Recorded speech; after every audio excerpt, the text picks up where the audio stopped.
Welcome back, everyone. We have 3 more presentations to go, and we have Can Erduman with us, who has been associated with Maxon for over a decade now, and have had an honor to see all his different unique style and work that he has been doing. You can also download the assets of all the artists here. You can play along with it, and you can have fun with it while you learn from them as well. Can is a freelance senior character artist specialized in character sculpting, rigging, and animation for advertisement, and has been associated with Maxon, as I said, for over a decade, which is great because we get a lot of feedback from him, which is also amazing.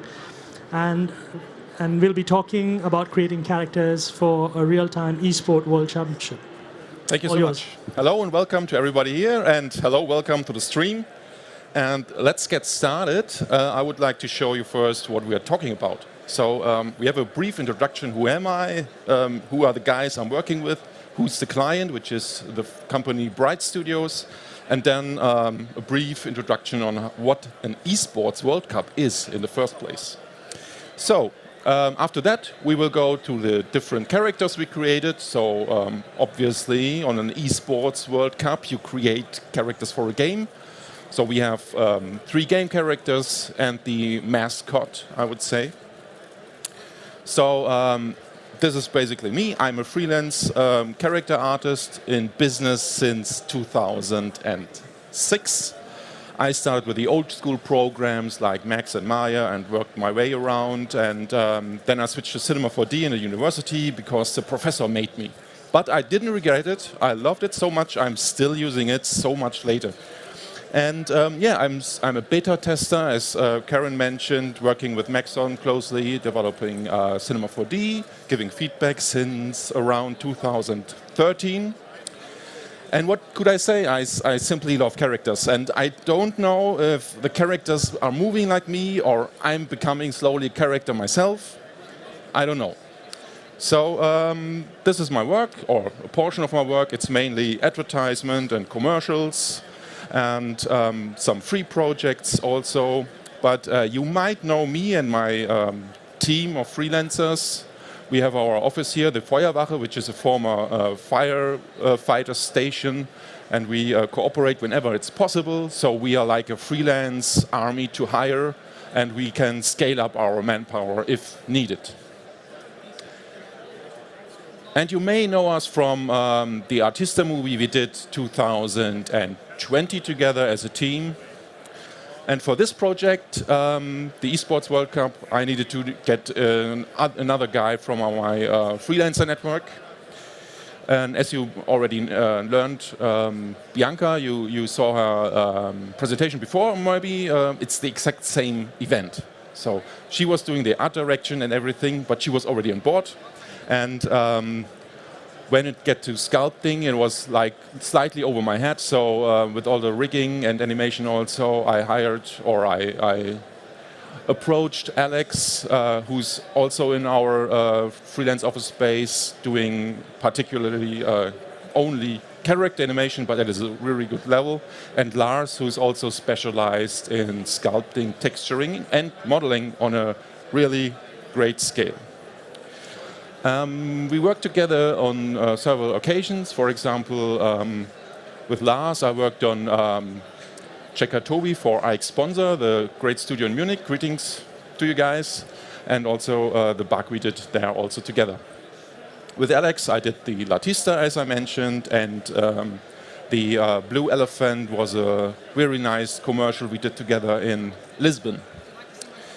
So, Bright Studios. That's the company we worked for, who did the whole event, the stage, the lighting, the motion graphics, etc., etc.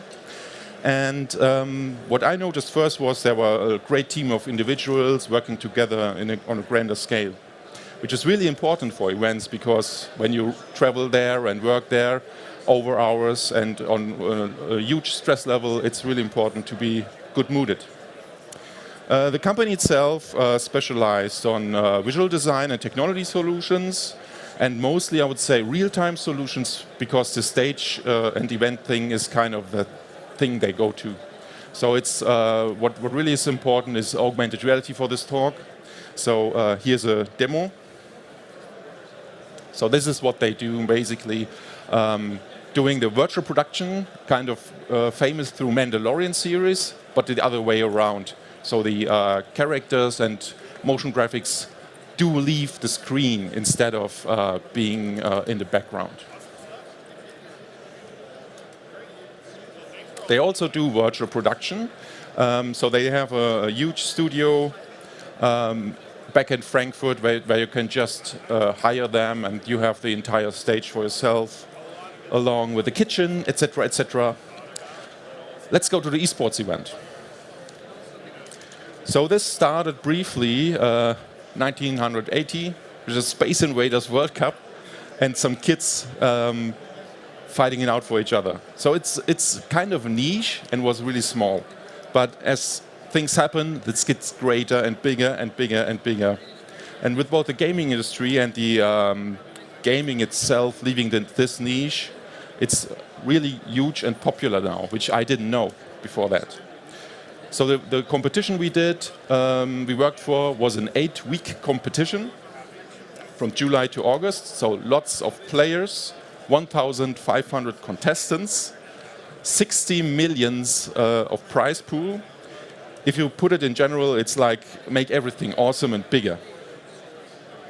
So that's how the stages look like now, and kind of reminds me of a gaming PC. So let's talk about the ESWC character, which is mainly the mascot of the show. And this is the thing, how should we design it? We got approached and they said, we need a character that presents all the players. It shouldn't be a game character. And please, no capes and no superheroes, and make it high quality. That was our briefing. That's everything. So Bianca approached us and said, those are the colors, and this is a bit too much of low poly, and this is a bit too less of low poly. And another thing was super important also. Each player gets this kind of token. It's like an 80s action film style Bloodsport entry key to the tournament, and once you lose, it's going to get crushed. And the winner's trophy has those crushed medals at the bottom. So that's the whole thing, why there's a character for that.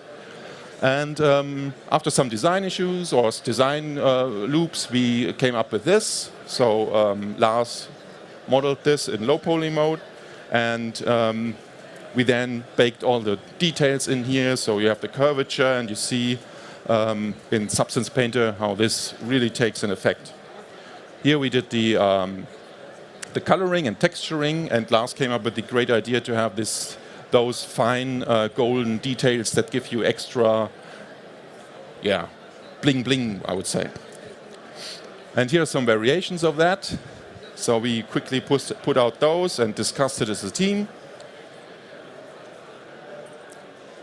And we ended up with 2 different ones because there are always 2 competitors. And after the modeling was done, I rigged it using Cinema 4D and a character object, which is pretty straightforward. You have those components, and you can add them to the object manager, and you just add an arm, a leg, the spine, etc., and you attach it to the character itself. And after that, I noticed that it's not so easy as I thought. I thought it's just solid structures, but it needs to deform a bit. So I really had to be very precise in the weight painting and see where it's deforming or where it's not deforming. And then came animation. So lots of keys. Don't be worried, it's just a walk cycle. That's why it's so many and so repetitive, I would say. And now I would like to present the animatic first, and later how it morphs into the real stage.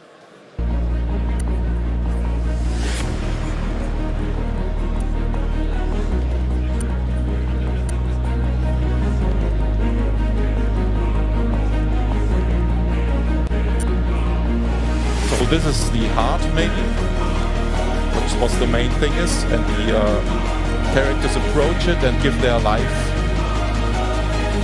to the competition, I would say.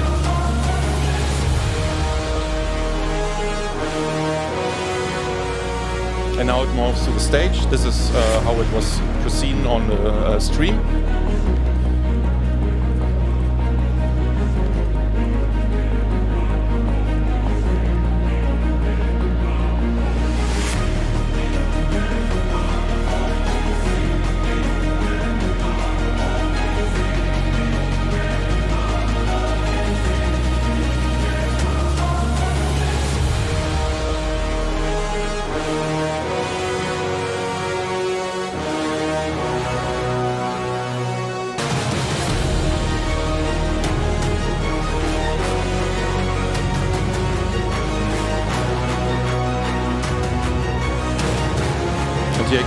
a little bit more of scale, how much was produced for just the show.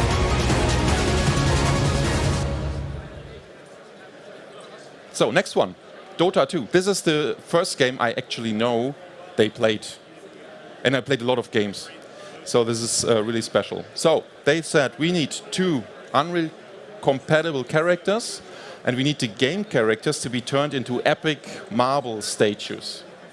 And I was really pumped for that. I really wanted to do that because I love ZBrush and I love sculpting.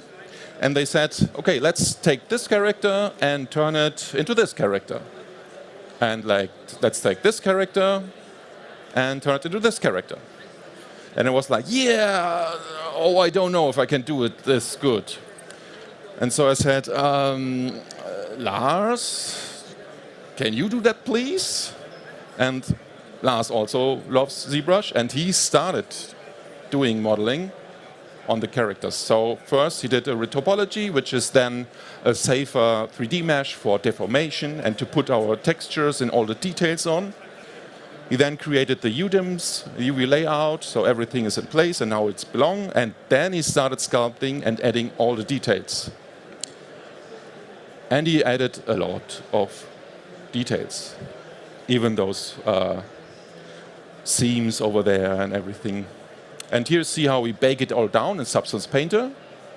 So this is my super powerful PC at home, or I just made DaVinci Resolve go really fast. And this is the difference. So low poly character with normal maps and everything applied to it, and capable for real time.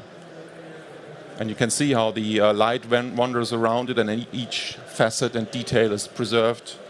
Really impressive.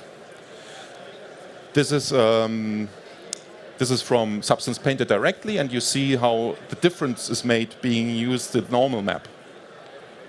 And this is a rendering from Redshift. I just did it for fun, just to have it. And here is an Unreal Engine. Looks a bit different, but still really cool. So next up, we have to move the character, and for that we have to rig them, which means they have to be Unreal compatible. So it's a joint structure that has not floating joints. It has a root joint in the coordinate system, and it flows through the entire body without any flying joints, I would say. Then I would also have an IK-FK switch, so you have those 2 different kind of approaches to animation. FK gives you rounder, nicer arcs when the character moves. IK is from interaction with the hand, for example. When I'm moving like this, it's working in the inverse way. And to achieve such a switch, I always have 3 joint chains in the middle. It's binded to the character, so this is actually moving the character. On the left, you have the FK, where you operate each joint, and on the right, you have the IK, where it's automated. And what I always do is add user data here, where you can have the slider, and then via Expresso, I just switch the targets back and forth, which you see on the right with the 100% slider. So here you see how I'm switching and how it's cross-fading back and forth. So that's the entry level of rigging stuff. And now I would like to show you something that's really good and really usable in multiple ways. So here you have a bow. And basically what I first create is the joints, a joint system. Then I create, again, those helper nulls here. And then I create a pose morph in position and rotation morph with hierarchy enabled. So this means Cinema will go through the hierarchy and morph to the base pose, or from the base to the pose I define. The most important thing is that I only include those helper null objects. And then I just create the pose. And again, I just say in Expresso, if this moves, fade in the pose. And this is a thing for people out there that are not familiar with characters. They could also do this with lots of approaches here in motion graphics, etc., etc. So this is really powerful and super easy. That's why I'm sharing this. So I just move it backwards, and it's doing the pose.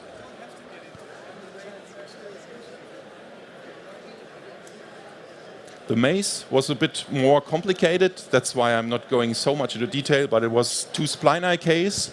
One is in a different mode than the other. So this is more an FK, where you can build the arcs.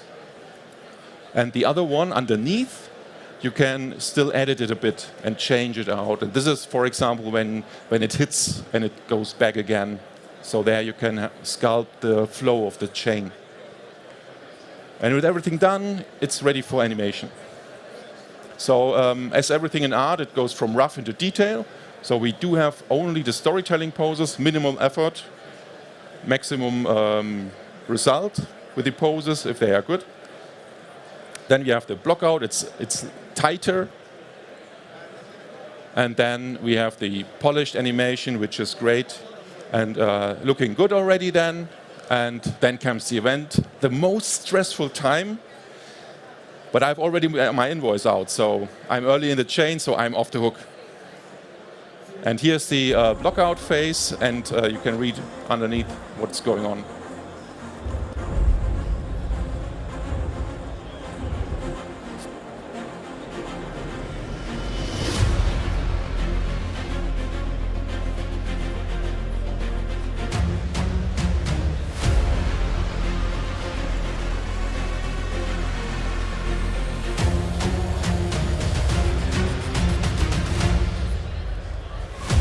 Still the animatic.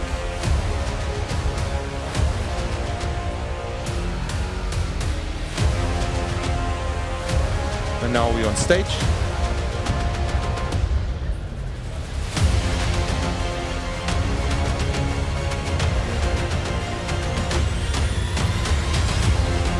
And the good thing is how he interacts with all the crystals and everything, so that's really a really good thing.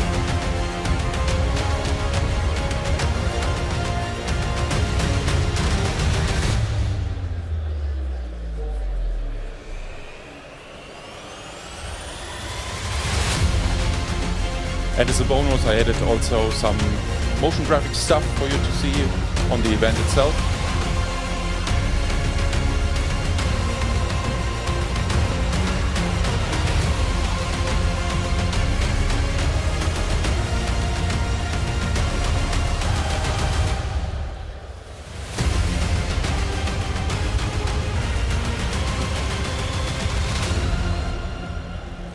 In space. Next game is PUBG M, which is a player-unknown battleground mobile, or a cell phone, I think. And what we needed to do here is, again, do something Unreal compatible, optimize the rig of 4 characters, rig also vehicles, and also rig an octopus. We also had a shot with the rope dynamics and lots of animation. So let me just start with the characters. That's more easy than you think, because we got AAA cutscene characters, and we just transferred them from Maya via FBX to Cinema 4D. And we kept the skin weights, the blend shapes, the controllers, the helper objects. And so the character was like nearly sort of rigged. And then I just imported everything in Cinema and reused the stuff and added the logic behind it. So I told Cinema, this is an arm, this is an IK, this is an FK, etc., etc. And I also took some shortcuts. For example, the lower arm twist is normally a thing. And here I did just a slider to twist the joints manually, not automatically. However, for the foot roll, I needed to do the whole thing, so that is not cheatable when the character is walking. Here you see it a bit in action. Also nice rope dynamics. And here's the octopus. So here I thought, yeah, let's do an FK rig. That's super simple. I just attached the joints to the controllers here, and I went for it. So that's the shot. Just moved everything around with nice curvatures. And since this is such a simple shot, it was really easy. But the client wanted to do something more complex, and there we needed to switch the whole rig to spline IK, which is a bit more complicated. So this is already also a kind of a hologram, where the portal opens and the octopus tries to grab something on the stage then. So let's talk about vehicles now. They also needed to be joint-based. I wanted them to follow a spline like it's standard for Cinema 4D and wanted to be convertible into this joint animation. I also wanted the tires to auto-rotate and wanted to let them drift.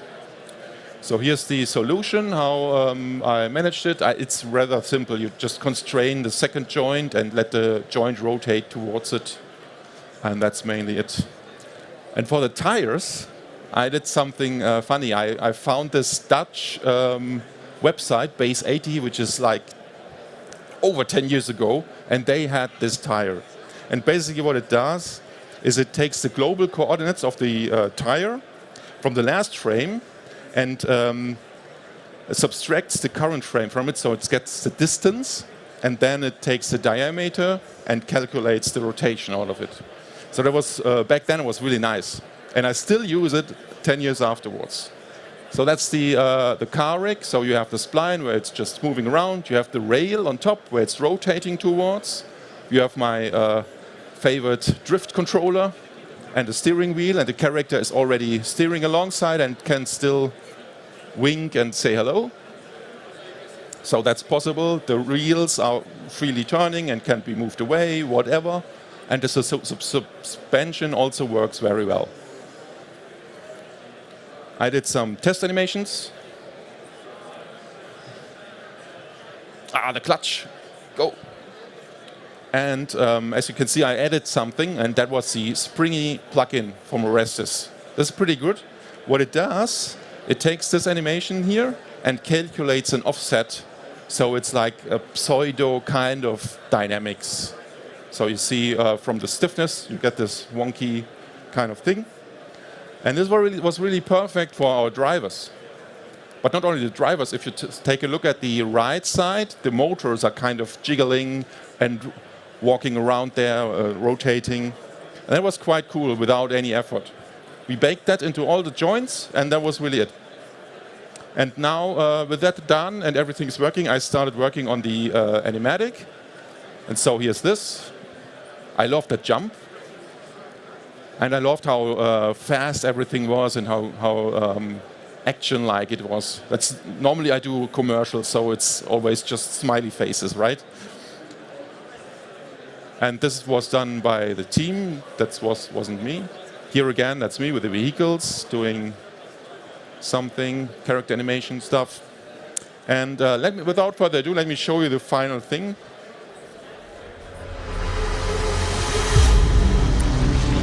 That was my favorite spot.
Next game, there's still one.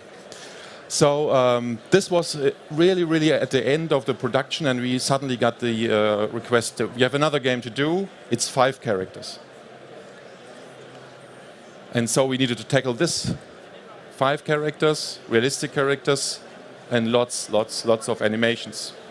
And lots of backgrounds. So the story is that they are gamers and they kind of play together and they develop in a group and they start working as a team and they end up in the Esports World Cup. So Lars started creating the first character as a base mesh. He used Character Creator to get this. And the good thing is it was defining our pipeline back then directly. Because with Character Creator, you get a base mesh that is blendable into different areas. So you can make a longer nose, longer cheeks, etc., etc. And it already has a skeleton. So you already have the weight painting all done. And you can exchange between ZBrush and Character Creator. You can toss it into Substance Painter, do the cloth, etc., etc. And we then went to Cinema 4D, where everything was joined together. And I used this existing joints to rig them to have like the logic behind it. Then we bought a lot of cloth, just so the characters aren't naked anymore. And as it is always, when you buy cloth online, you have to retopologize. So we did a retopo. We had the high-res one, baked it to the low-res one again, and on the right side you see the beautiful deformable mesh. And Lars did it with all those things. And I have to admit again how magical a Substance Painter is, because you could do such details. We never used that, but he did it anyways. So we ended up with that. And as you remember how they look now, and try to remember when you watch the final thing. So next up was rigging, high five. And how do you rig 5 characters? You just rig one, and yeah, basically make a slider so it transforms into the other 4. And because they were gaming so much, we also had a handy asset, the cell phone asset. And so Alex could do it without a problem. I just made it possible to drag it down there, and then it's already attached to it. So that was kind of animator friendly, and was really, really great so far with that. With the rigging done, I was going to start animating. So Alex was busy with something else. I started this, animating by hand. And since it was just one character, it was rather easy, and I did very precise pose-to-pose animation, classic one. And I noticed it needs to be a bit more realistic. And with the other 4 guys joining in after the 2 shots, it was again too much work for 10 work days of animation. So Rococo came to the rescue, and this is actually me dancing. And I put on the suit, I recorded myself doing the gaming part. The face is super important, that makes the whole thing magical. So the character wins, has fun, has a high five. Now it's the other character, he's also gaming, wins, and does his high five. So those 2 here, the green one and the blue one. And I made them sit down later in post, so to say. And so I recorded all the stuff.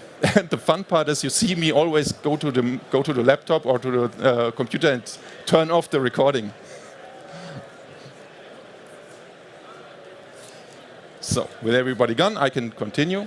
And the really, really cool thing that shined for me in this production was the retargeting. So you do have the character definition, where you just saying like this is an arm, this is the hip, and you do it for the mocap and for the rig, and then you add those to them, and then you have the character solver, and that solves the whole thing together in world space, not in local space. So coordinates aren't so important. It's more important than that the arms are overlapping. So I added those 2, and it worked instantly without a problem. That was really magic. And I, instead of going from joint to joint, I went from joint to controller. And I didn't bake everything down. I just pressed key where I needed it. So I turned this badly workable mess of baked keyframes into something an animator would do and work with. And of course, mocap isn't the holy grail. When you just move it a bit, since it's FK, they totally missed the high five. So I needed to redo that again. And good thing, you can get a discount from the Rococo people. They offered me this one.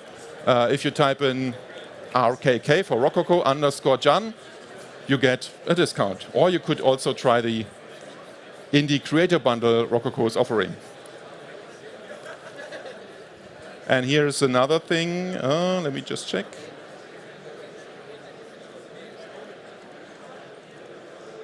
Oh, the animation isn't working.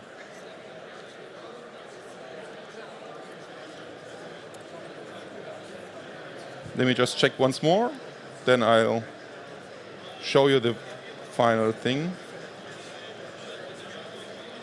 Okay, don't know. That's a cool mocap animation. That's not happening. Okay, let me show you the final product.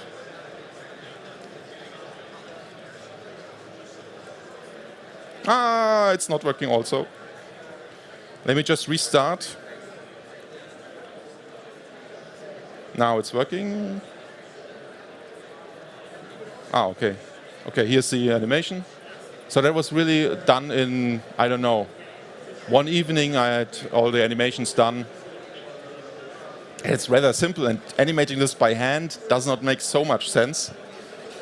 Here's a gaming guy, and here it was funny because it was a hybrid kind of process.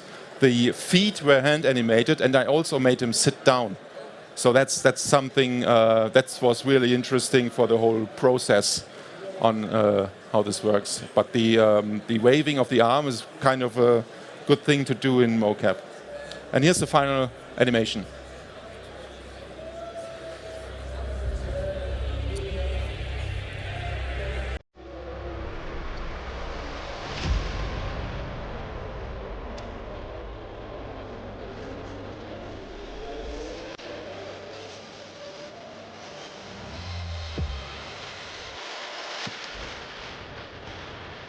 Remember the cool Substance Painter outfit?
Are there questions? You can ask them now or later. There should be someone with a microphone. We will talk later. We will talk later. Okay? That would be the thing. You can also write an email and perfect. Thank you. Sorry, guys, I got caught up. Sorry. You have a question here. You have a question? Brief question. I had a brief question about that. Previous character with the swinging around with the chain. Yeah. Did you animate the chain manually? Yes. Okay. Yes. It was first. It was forward kinematics, so it's just like the typical way, and then underneath we had an eye K, spline eye K, where you can move it around a bit more and tweak it like really a lot. Sure. Yeah. Okay. Thank you. Any more questions? Chan, do you have a question for the audience? Do you want to test them on their presentation? What did you watch at 5th minute of the presentation? Do you all remember? Chan. I'm just joking. Thank you so much, Chan. It's always a pleasure seeing all your work. Thank you for having me. Chan will be presenting again tomorrow. It's a special presentation again. So tune in for that. It's a different presentation. We'll see you tomorrow afternoon for Chan's presentation again. Tomorrow it's no esports, no games, it's dinosaurs. Yes.